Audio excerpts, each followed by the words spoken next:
A dramatic case struck off the roll graphic headline, fading into a clip of Joe Cibagnoni walking out of court, followed by a tight zoom in on the Malanga Commission logo. High energy, tense background music fades in.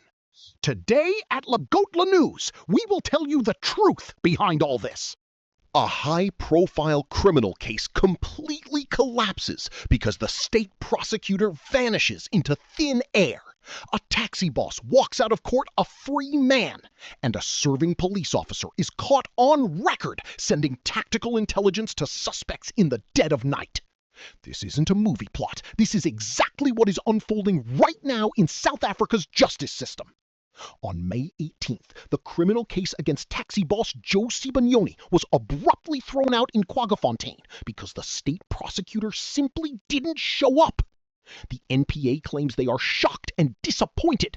But if you've been watching the Malanga Commission of Inquiry, you know this collapse didn't happen in a vacuum.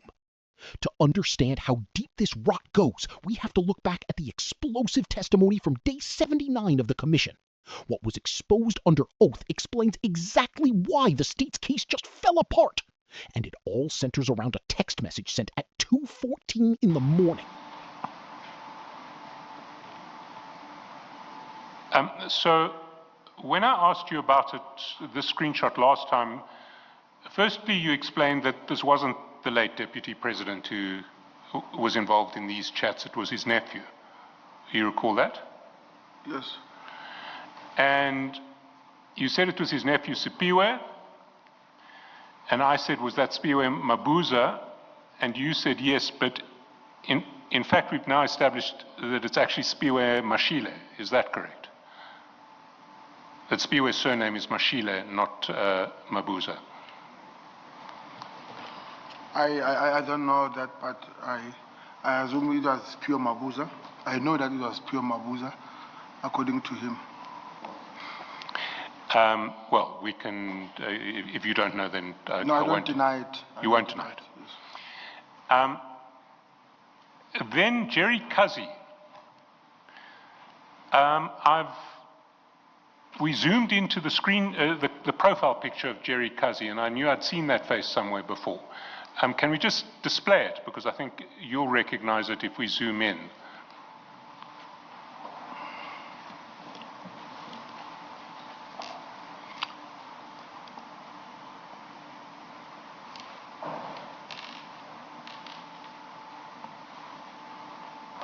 No, I recognize it.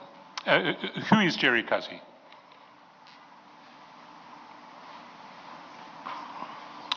Is Gerard Mnisi? The CFO of Tshwane, the current CFO of Tshwane. That's correct? Yes. And he is saved in your chats as Mpumalanga CFO, or CFO Mpumalanga, is he not? That's correct. Sorry. The zooming in, was that for the consumption of it was just for confirming Nkosi only. Oh. I mean, if people want to see, that's the zoomed in picture. Thank you.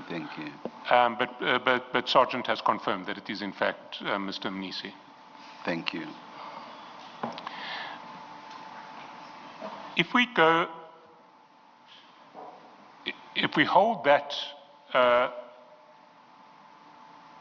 screenshot available, not the zoomed in one, just the regular full screen one. Aren't we able, there's a person that looks like a child, aren't we able to, hide the face, or we could shade over it or something like that? Well, we do need to identify that person. That's Mr. Mnisi. And I meant right across the face. It looks like a child. Sorry, apologies to Mr. Mnisi. Yeah. He has a very young face. Well, let's not display it then. Let's not display it. But do you have do you have that screenshot at page 230 in to hand, as it were? Because I'm going to take you somewhere else, but I want you to still have access to 230 at the same time. So maybe just I've got put a marker on it. And then if you go to 533, 533, which will be in file 2.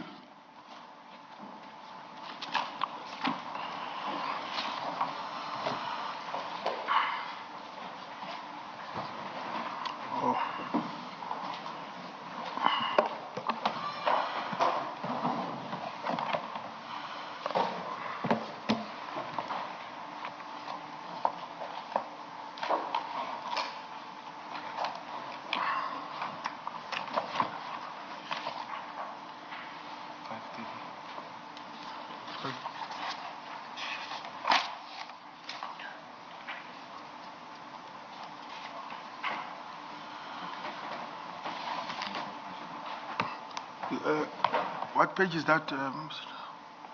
533. File 2 of 4. Yes. So there you'll see that shortly after receiving the screenshot from the late Deputy President's nephew, you forwarded it to Mr. Motsumi. You see that at the top of 533. 2401 17 1739 29.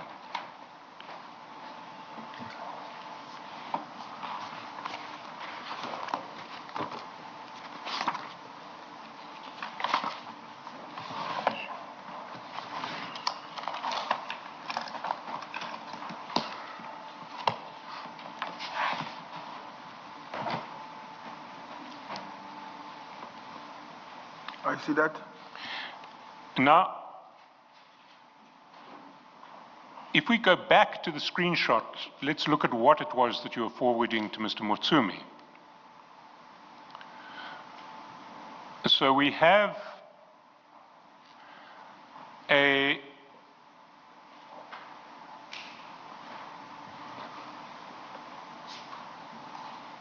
message that says, okay, Kazi, I've got an issue. So that's Mr. Mashile or Mr. Mabuza saying to Mr. Mnisi, I've got an issue. Sorry, other way around. Mr. Mnisi saying to Mr. Mashile, I've got an issue. Then there is a voice note and a voice call. And then Mr. Mnisi sends back a picture of his calendar saying, I have an urgent special exco now at 6. And Mr. Mashile says, you'll indicate.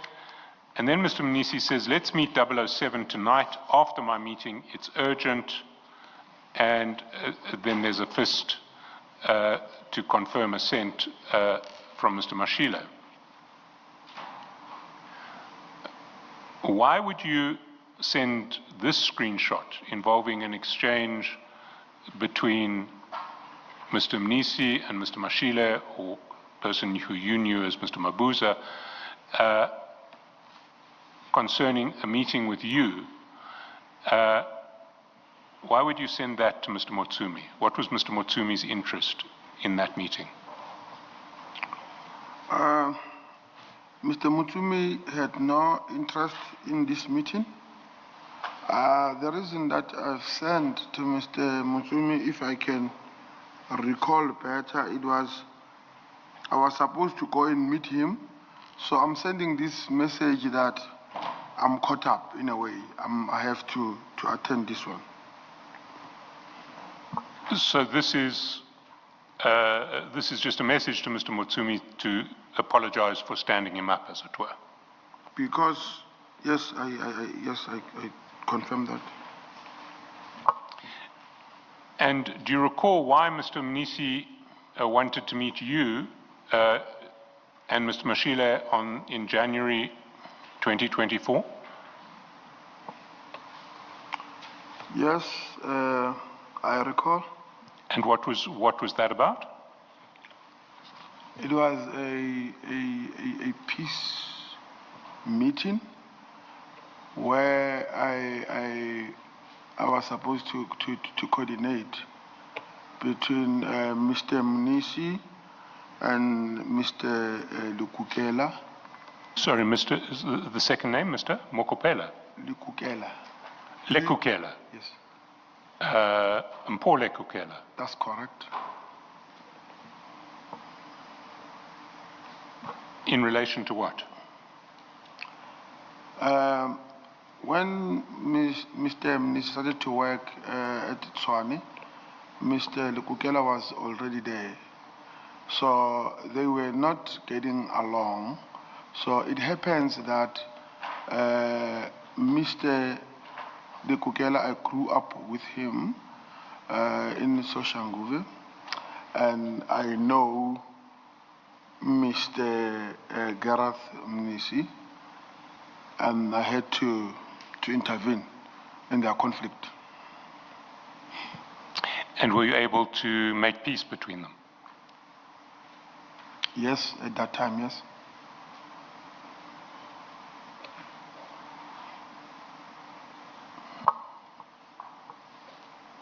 Then if we can move off the screenshot and go to page 797, which is in new file 2. Is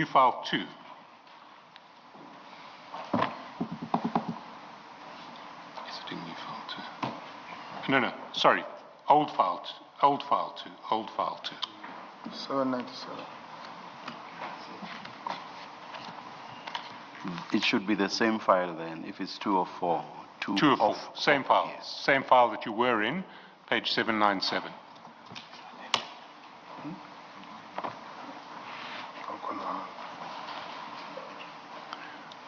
And I don't want us to display this,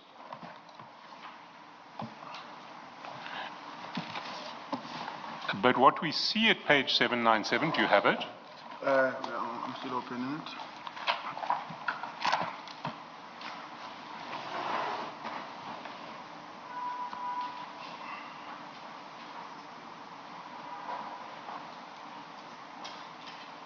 Do you have it now?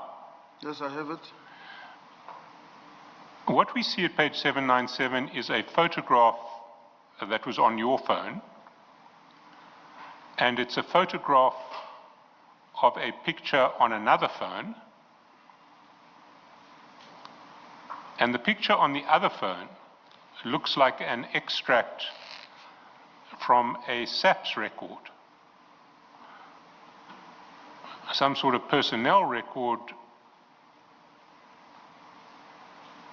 for an individual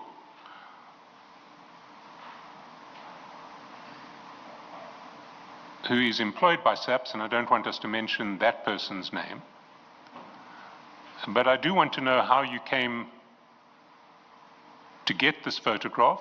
From whom did you get this photograph to begin with? Well, let's start there. From whom did you get this photograph? I got this photograph from the informant that was brought to me by General Shibiri. The informant's name is, I don't know if I can mention it, but... Don't mention that name, but maybe put it down on a piece of paper that the commissioners can see and that I will be able to see. Can I have a piece?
Yes, Mr. Charles.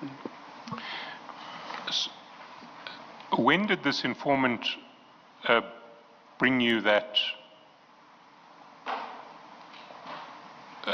information? Or that picture, not that information, that picture. During the collecting of information,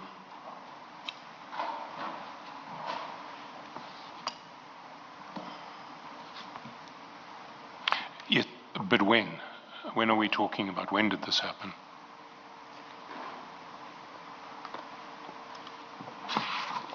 I can't remember exactly when, but if maybe the commission can just allow me to explain when did it started. That's why they must just get a clear picture.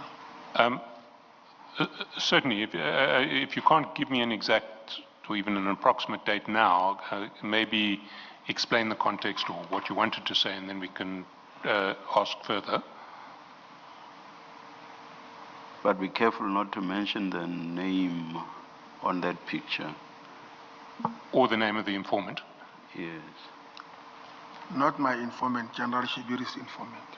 Even so, one shouldn't mention the name? Yes.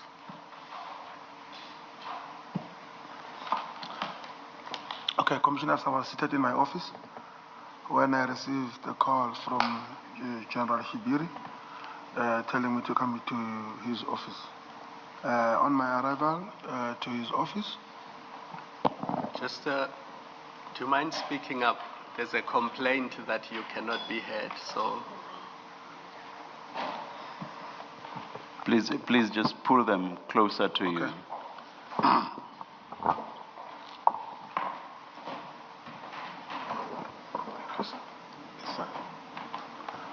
Okay, on my arrival to General Shibiri's office, he introduced me to this 1-1, and then upon introduction, it was vis-a-vis, and there he further informed me that the NPA is in pure damage control.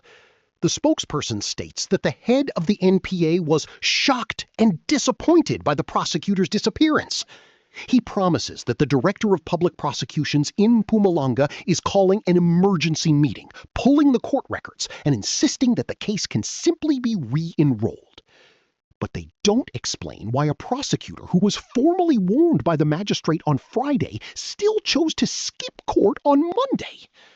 They completely ignore the elephant in the room, the severe death threats that Newsroom Africa reported the prosecutor had received right before the trial. And most importantly, they don't explain how Joe Sibanyoni, a man the commission structurally placed at the center of a massive police intelligence leak, is allowed to sleep in his own bed tonight.